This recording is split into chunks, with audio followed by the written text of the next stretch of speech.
All right, so when you guys ask questions, I do my best to answer them. And if I can't answer it in a simple text, then we'll do a video. And today is about the NHRA legalities of the car and what I had to do to make that happen. And if you guys are like me, I know it's written in the rules, and people say, well, just go read the rule book. Just go read the rule book.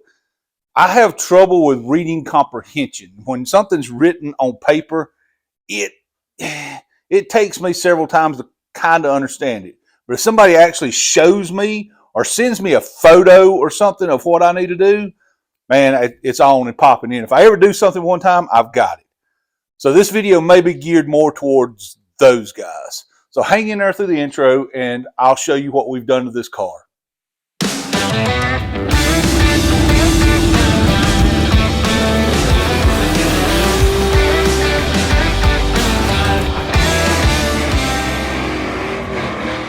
I'd say it's a nut job. First off, don't take what I'm doing as the gospel of the situation. I'm doing what needed to be done to my car to make my car fit what I need. This is my car. This is what I found best to do what I wanted to do. There is other ways to accomplish the same task, but this works for me. Now, we have been racing this car. I've been racing this car for 7 years. I think the math adds up 7 years. And it was a race car many, many years before that. Well, since new, really. I bought it from the original owner who raced it since the time he had it. But I raced mostly outlaw tracks. It really didn't do any kind of safety inspections. Up until this year, I've never actually been through a true tech in all the years that I've raced. Now, with the Southeast Gassers, we had tech on things like ride height. Are you running the right size tire? Does your tack look period correct? Is this hand letter not, tape? That kind of tech, but never an actual tech to where it was anything to do with safety. And then we went out on our own and started doing no prep racing. With no prep racing, I've literally never had anyone actually even look at the car. So I've never went through tech until recently when we got into the drag and drive stuff and we started doing things like the No Name Nationals, which is an AHRA race. Then the cars started getting really teched, and I found out just how illegal and unsafe the car really is by their standards. So let's start at the front of the car and go all the way to the back. Now, some of the first improvements I made technically wasn't for NHRA tech as far as safety, but they were rules required by drag and drives. Headlights, turn signals, horn, brake lights, all that stuff. And since this has been a race car, none of that ever worked. I never had any need for any of that stuff. At this point, everything on this car works, including the factory AM radio, with the exception of windshield wipers. They're not required, and I don't have the wiper motor, the arms, the transmission. I don't have anything for windshield wipers. Now, someone did send me an email saying they may have the stuff. I haven't reached back out to them yet, but I don't have anything for windshield wiper stuff. So that's the only thing on this car at the moment that does not work. Literally everything works.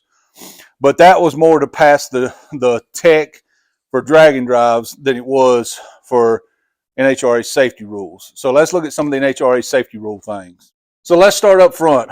Originally, now this is the first dual carburetor setup I've ran. I've always ran a single 4-barrel.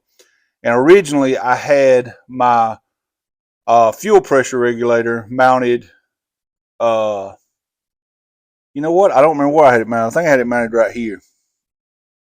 And that is a no-no, according to the NHRA. Now, as they tell me about some of these things, some of them I don't ask any questions because I get it. I understand it should have been that way all the time. Some things I don't quite understand, and these guys are nice enough that if you're not just trying to be a prick and asking honest questions, they'll answer them. And some things I'll ask questions on. Like, I never understood why you couldn't have a pressure regulator mounted here. It didn't matter. It didn't seem to be any different than mounted on the fender well. The fender well is legal. So they explained to me, and after they explained it, it makes sense, that you're drilling a hole through here in something that holds fuel. So if it springs a leak right here, it's possible that it could follow the threads of that bolt through to the inside of the car. Then you have fuel inside the car. If there was a fire, it makes sense. I don't know what the likelihood of that actually ever happening was, but it makes sense. The last people I've raced with, you see that's very common for them to be mounted here, but NHRA says you can't do that. Not supposed to have any holes drilled. Now, I've got to put another grommet where this wiring harness comes through. I know that. This coil is not actually drilled through on the inside. This is actually one of the original hood hinge bolts right here, or threaded inserts right here, and this coil is bolted to that. In this particular car, I don't know if they're all like that, but in this particular car, these are blind. They've got a backing on them, is what I mean by blind. These are not through bolts, so they don't go all the way through the inside of the cab. So I just threaded a hood hinge bolt back in here and mounted the coil here. I done it to get away from the engine heat. That has nothing to do with NHRA tech. The second thing I had to do, and the biggest for me, the biggest issue for me was fuel lines.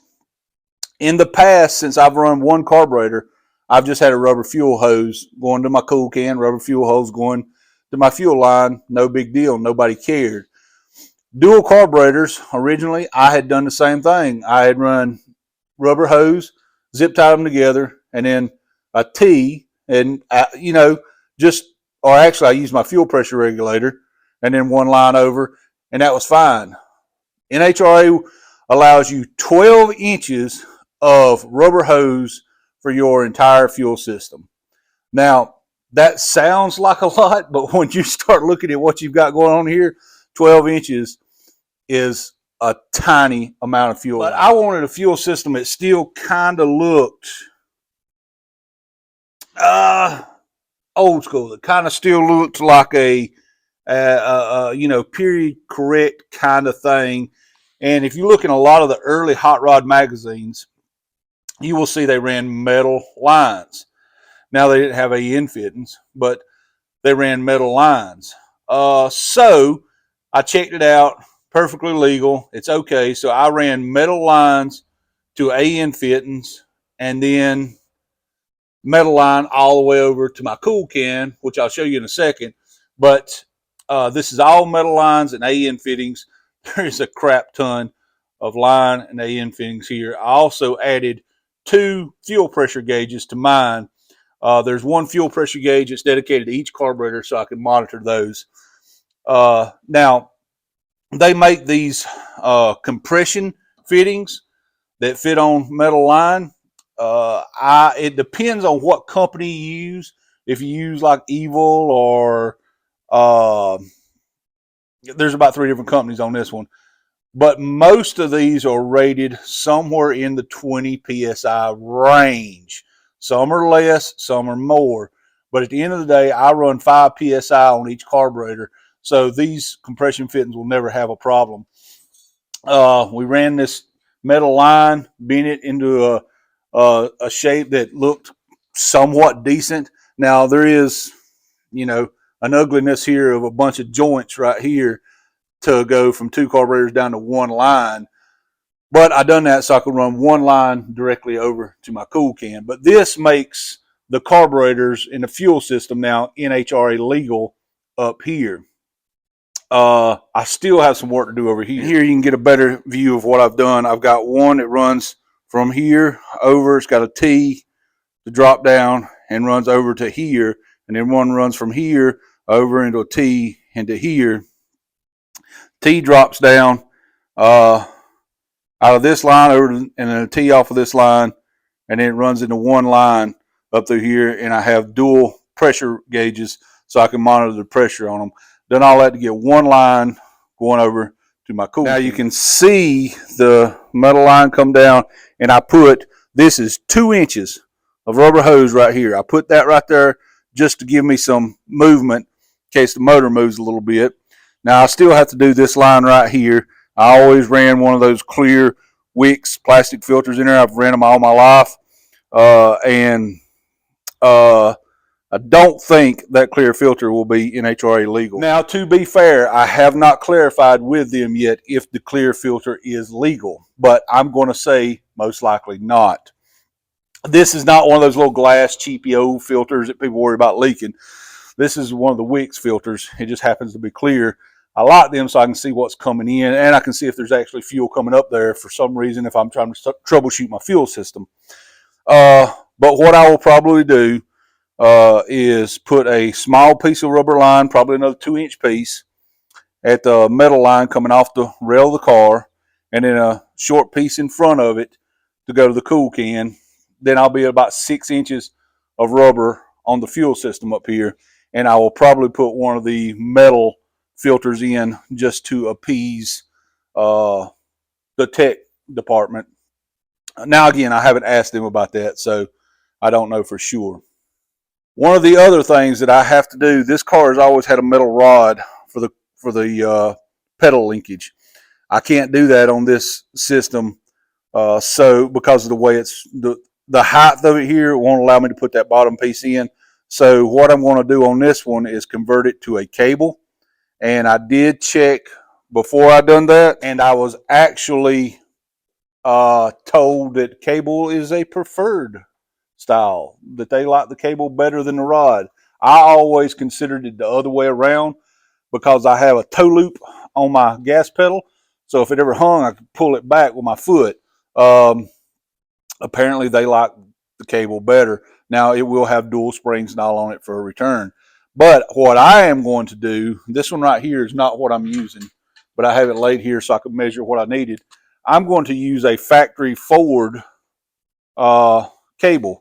They're much tougher and they actually are much smoother than those aftermarket kits you can buy. Those kits never seem to last long. These things, I mean, they were on factory cars and they would last the entire car's life and never have to be changed. So I'm going with a factory Ford cable. I use that one to measure with, and what it's going to end up being is I ordered one. It will be here tomorrow.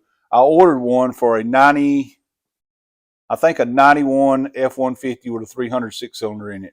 So it gave me a longer cable, and that's going to convert my throttle pedal to a cable.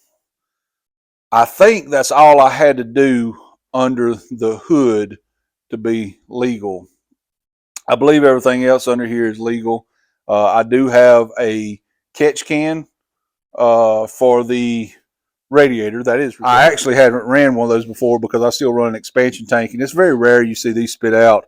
But I just went to O'Reilly's and bought one of these cheapo plastic ones, mounted it right up here where the battery used to sit, and ran it right over here.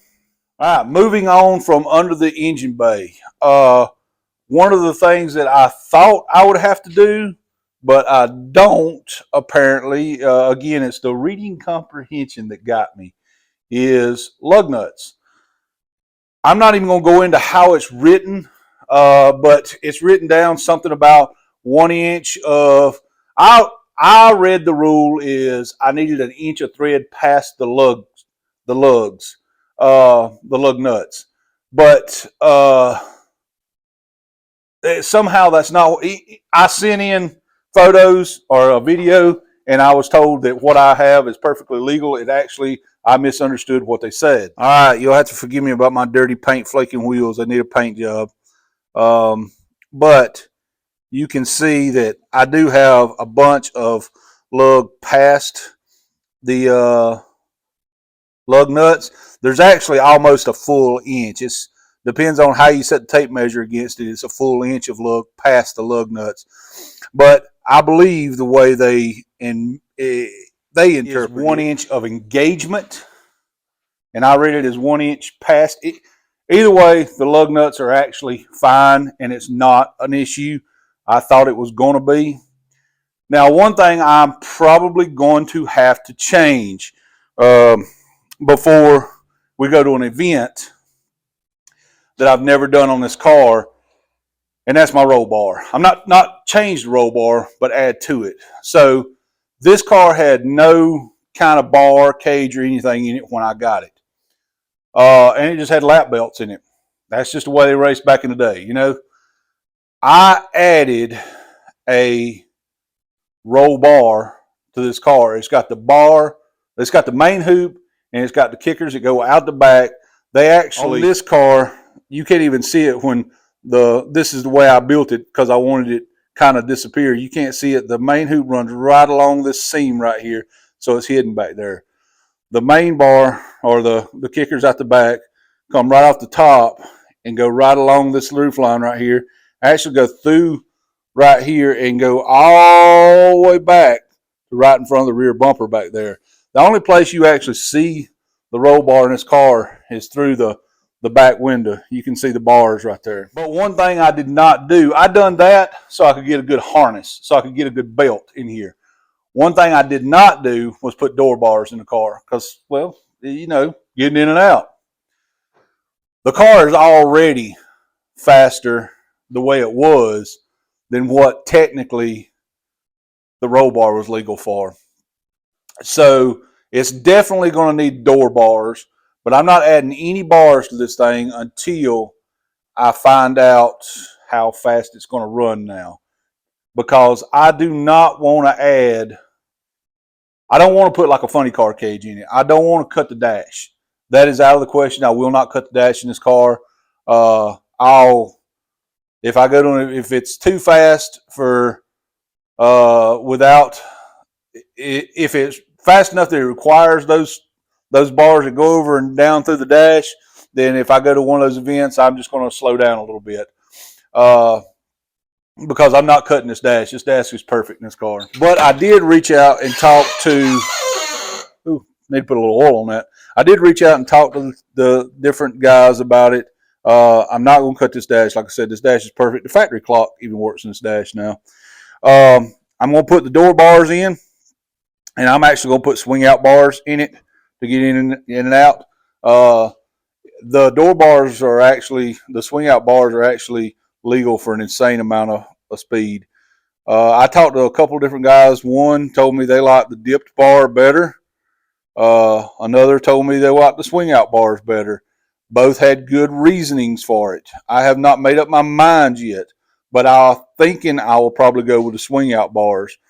Either one does compromise the cage a little bit because it's not a stiff bar. But here's what's happening. Your boy's getting fat. All right? Your boy's getting fat. All right? So I'm to the point in my life where I don't want to crawl out and back over a bar all the time. Now, if I was only going to use this car to go and run, say, a circuit where we was running 10 or 11 races a year, I'd probably weld in door bars and never think twice about it. But I want to use this as a drag and drive car. And I don't want to be on the road for a week getting in and out of this car, crawling out and back over them bars. You know what I mean? So I am going to do that. I am going to put door bars in. It's either going to be a dipped bar or a bar with a swing out on it. One of the two. I have not made up my mind. But what I am unwilling to compromise on is cutting that beautiful dash to run a pillar bar down through there. I'm not cutting that dash. That is not an option. So if it requires that to be that fast, then this car just may have to be relegated to something different. That is yet to be determined. Don't you love how the doors shut? You don't slam the doors. I don't know what the legalities are if it's faster than that. For instance, I don't know the answer to this question. Like, for instance, I don't know if I could take a bar and dip it down in front of this dash, and that would be legal. I don't know. I don't know what they consider legal and not legal. This car should be in the 5s, in the 8th. I don't know if it will yet. A lot of things sound like they should be on paper, but they don't actually get there. The first couple of passes, I know it won't be because we're going to have to, make adjustments and tune the suspension and all that stuff for this motor. So first couple of passes won't be. If they are, then it's already going to be way too fast. But this car should be running 5-second, 1/8 miles and be fully street legal. That is the goal.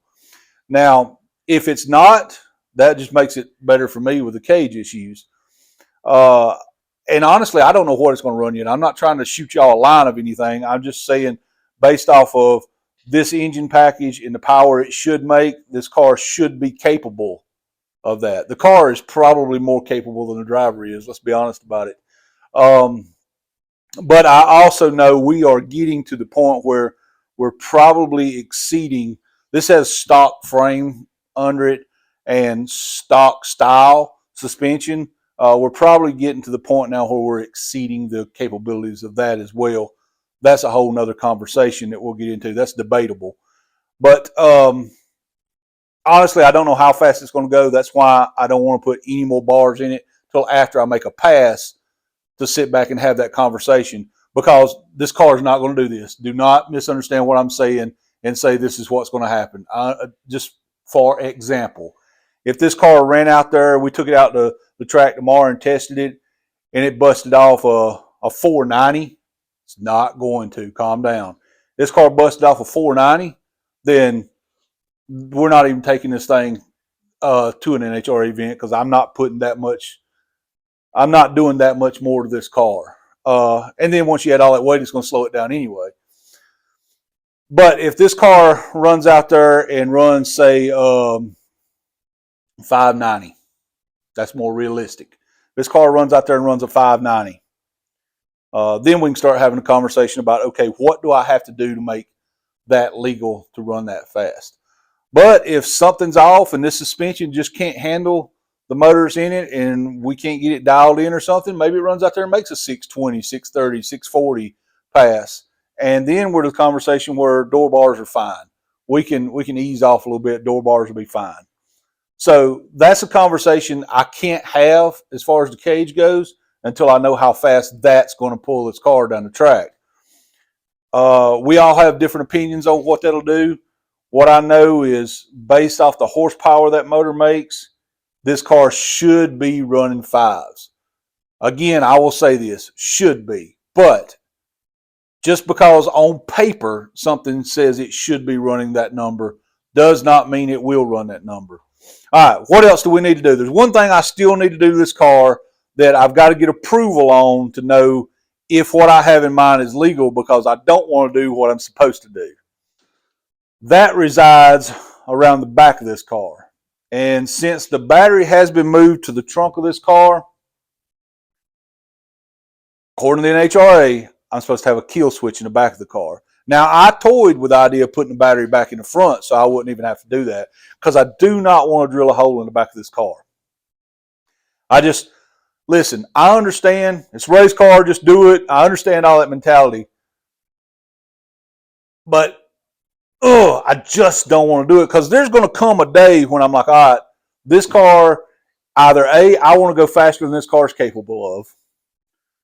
B, I want to move to a lighter body or something. Or C, maybe I just don't want to do these races anymore, and this car is going to be something I want to drive around town. I don't want to drive around town with a kill switch on the back and a parachute hanging off the back. Not that I am right now, but a parachute hanging out. All this. I don't want to drive. I want to drive around town in a nice car. Yes, this car is hand lettered with letter and all written stuff. All that can be taken off, and just have a white car that you can drive around town, even with a cage in it with swing out door bars. You know, you could still drive around town and have a decent looking car. You could take a sawzall and cut the cage out of the thing, and it's still a full interior car that everything works on, and you could have a decent just cruiser, put a different motor in it, whatever the case may be. But there's something about drilling that hole. It's just, man, it just tears my guts up to drill a hole in the back of this car. I have an idea. I just got to verify if this idea is legal. So the idea I have, and I don't know if you can see it from there, but I'll bring you around back and show it to you. The idea I have is put it in a bumper and not in the back of this nice panel. Let me show you what I mean. All right. So the ideal thing and what a lot of people do is drill a hole right in here and put the switch right here. Even the old school rod that they would run through there with a switch on the inside, push, pull, still have to drill a hole through this nice decorative panel on the back. And I just don't want to, unless I have no absolute choice. And then I'll buy another one of these panels right here, and I will drill it and I'll have the hole in there, and if I want to change, I'll stick another panel over the back of it. That is an option. But what I'm thinking I might want to do is along this bumper, there's some holes in the top right here. These bumpers had a brace that went through the back of them right here, all the way across, like a metal brace in there. That's just added weight. So I did not put, this is an aftermarket bumper, I did not put that brace back in there.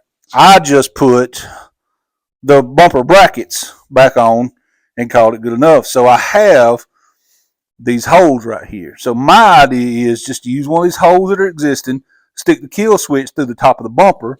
It would still be right here, right next to this tail light. It would be right here. And just have the kill switch on the bumper.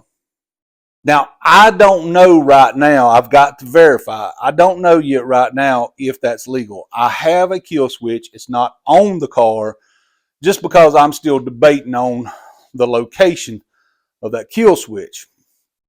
If I can legally put it in the bumper right there in that hole, then problem solved. I don't have anything to worry about because I don't mind putting it there because that's a factory hole that a brace went across. And if you want to go back to true street style, just make it a street car again, you can drop little chrome carriage bolts in there, nut on the back of it, fill those holes in. Nobody ever knows they're there, and it looks stock. So that is everything I've went through to make this thing NHRA legal. There is a couple things left to do. The kill switch, like we mentioned, is one. It's here, but it's not in. I've got to decide on door bars or the rest of the bars for the cage.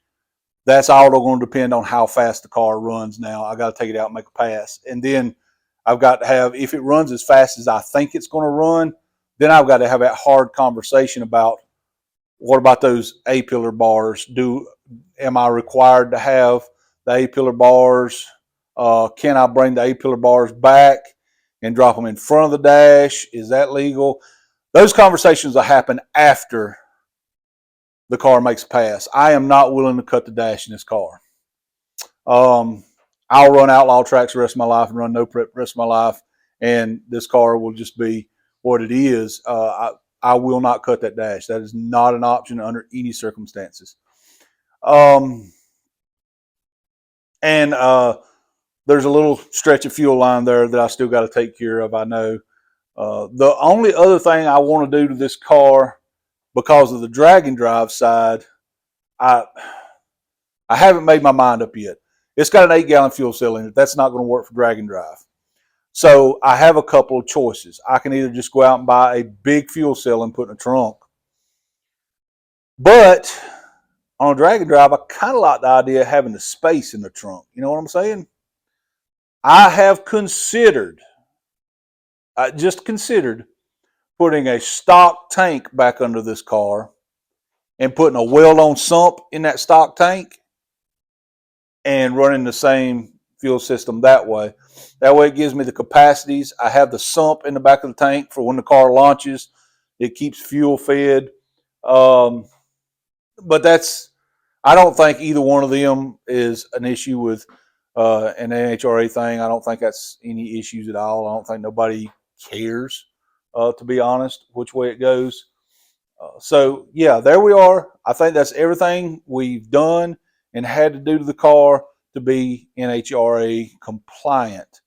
I don't think there's anything left to do. I think everything else is pretty well taken care of. Just with those couple of things. This is something people had asked me about the what I had to do to become NHRA legal with this car. These are the things I've went through. And again, there's a couple things still left on the list to kind of check mark off. I don't think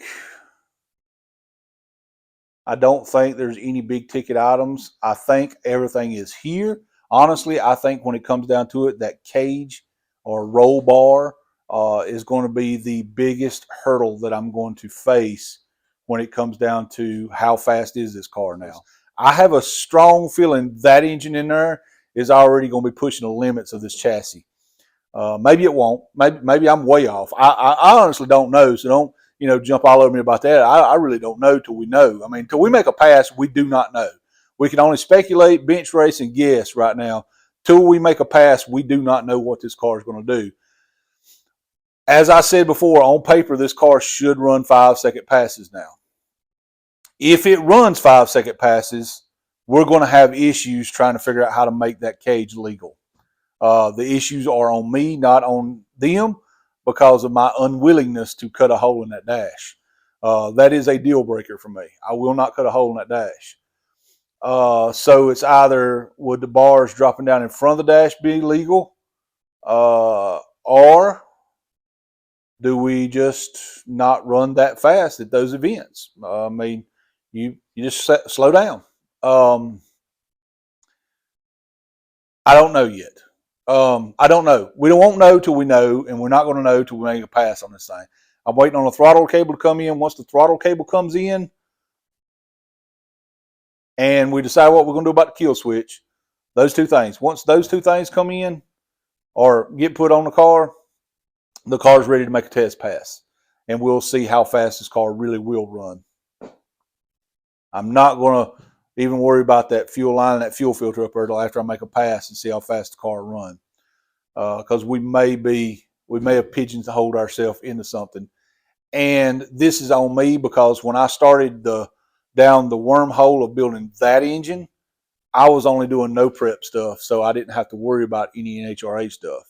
It's on me for changing my mind after I got there that I wanted to do drag and drives, which all have the same pretty much NHRA rules, and these events like No Name Nationals and all. I realized this past year, so for 6 years, I ran with Southeast Gassers, and they didn't look at none of this stuff.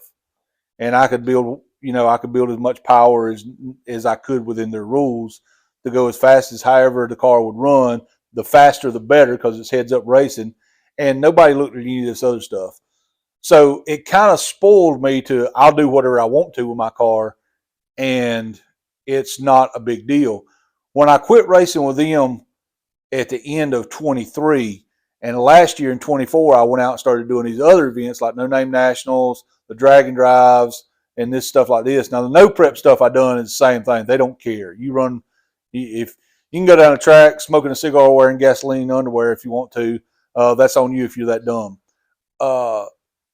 But my eyes were opened at these drag and drives and these events like the No Name Nationals. When they start going over all this stuff, you start going, damn, there's a lot of stuff that's wrong on this car. The real eye opener for me was when my buddy, that red 64 that was here, it belonged to a buddy of mine, and he actually found somebody that wanted to buy that car. So I don't know if that car is going to be staying with him or if it's going to be going to somebody else. But when that car was here and looking at the way that car was built, it started really making me look at this car going, damn, I did not build a safe car. I built this car like a 16-year-old kid just come into some money. And I built power, built a transmission, built a rear end, done some springs and shock work, and let's go and let's see how fast we can make this thing go. And then that wasn't fast enough, let's build a bigger motor and let's go faster. And that ain't fast enough, let's build a bigger motor and go faster. And now you look at it and go, damn, I've pigeonholed myself to where I can only run this many events. I can only run no prep stuff. I can only run street style races with this car because this car won't meet the safety requirements of literally anyone the way it sits. So I'm doing this in an effort to open up my portfolio. I don't know what the word is, to make it so that I can run virtually anywhere. That anytime an event pops up, I don't have to go, yeah, let's see what the rules are. Oh, doggone, I can't run that one because I have to have the. I don't have to do that. I can literally, somebody can say, hey, there's a race next weekend at this place and the pot is this much if you win and blah, blah, blah. And I go, you know what? We're going to go to that. And I don't have to worry about if the car could or couldn't pass tech, because at that point it's like, it's NHRA legal. It's legal to race anywhere. So this is kind of a personal journey for me to make the car have more options. We'll see how that works out for me. If there is anything that I missed that you know I should do, drop it in the comments. There's probably stuff that I don't think about. I'm literally going through the list of stuff that I know for a fact was wrong. If there is anything that I've said that needs clarification, just drop a comment and let me know. At the end of the day, this is my journey for my car. Your journey may not look the same. Your car may be a 4-second car, and you may have a funny car cage in your car, for instance. But this is my journey. The goal here for me with this car, I don't think it's an over-the-moon goal. I think it's realistic. The goal here for this car is to have a legit, now I'm talking 8th mile because most stuff around here is 8 mile, to have a legit 5-second car that is completely street legal, that will run driving drags, all steel, all glass. A true street car that'll run 5 seconds, 8th mile. What is that in a quarter? Is that a like high 9s, low 10s? I don't even know what that would be. You guys probably know. Heck, drop it in the comments what that converts to. I don't even know. That's probably low 10s, a 10-second car. That is a real car. And is still a 4-speed stick car and a naturally aspirated big block car. So now I know big block's not the correct term, it's an FE, but most of the world is going to call it a big block, so that's what I'm going to say for this video. That is the goal for this car. I don't think that that's unrealistic. I don't think it's unrealistic to have a street car that you can take on drag and drives, that you can drive around town if you want to, and go out and bust out a 5-second 8th mile pass. I don't think that's an unrealistic goal. That engine should do that. The question is, can we make it legal and safe to do that? I don't know. I don't know. We're going to find out. We're going to find out together, and hopefully some of this weather moves out of here, and in about a week we can take this to the track and bust off a test pass to see how close we can get to that goal. I think we're on the right trail to have everything legal. I think we're on the right course to have a car that runs like we want it to. And I think we're on the right course to having a car that can be in the conversation in different places. So y'all hang in there. More good stuff's come. We're going to get back to work. I'm going to be back to work tomorrow. And we'll be getting some more good content coming out. This is just one of those videos that people had asked about, the NHRA legality stuff, and I wanted to get a video out there. So God bless you guys. I hope the Lord bless you more today than it did yesterday. To Him be all the glory. If you want to know anything else on this car, if you want to know anything else about what I do, you just let me know. You drop a comment. We will try to do anything we can to answer those, whether it be in a video or in a short, or if it can be answered in the comments. Guys, we will see you on the next one.